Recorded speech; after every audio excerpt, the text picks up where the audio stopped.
Hello అండి, బ్లౌజ్కి అయితే బ్యాక్ నెక్ కట్ చేస్తున్నాను. అలాగే ఫుల్ షోల్డర్ వచ్చేసి 6.5 అంగుళాలు, నెక్ వైపు అయితే 3.5 అంగుళాలకు పెట్టుకున్నాను. ఇలాగే లైన్గా మార్క్ చేసుకొని ఇప్పుడు స్ట్రైట్లో పెట్టి 9.5 అంగుళాలకి ఇలా మార్క్ చేసుకొని ఇలా లైన్స్ అయితే డ్రా చేసుకోవాలి.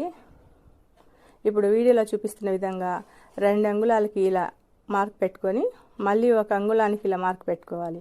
ఆ మార్క్ ఎందుకంటే 3 పాయింట్ నెక్ షేప్ కరెక్ట్గా రావడానికి. 3/4 అంగుళం కానీ 1/2 అంగుళం కానీ పెట్టుకోవాలి. ఎక్కువ కూడా పెట్టకూడదు, ఎక్కువ పెడితే బ్రాడ్ అయిపోయింది. అలాగని కొంచెం తక్కువ పెట్టుకున్నప్పుడు కూడా షేప్ అయితే కనిపించదు. ఇలా నీట్గా కట్ చేసేసుకొని ఇలా రివర్స్ చేసుకొని చూస్తే చూడండి షేప్ ఎలా వచ్చిందో 3 పాయింట్ నెక్కి. ఇలాంటి వీడియోస్ కోసం నా ఛానల్ని అయితే లైక్ చేయండి, షేర్ చేయండి, సబ్స్క్రైబ్ చేయండి. Thank you for watching.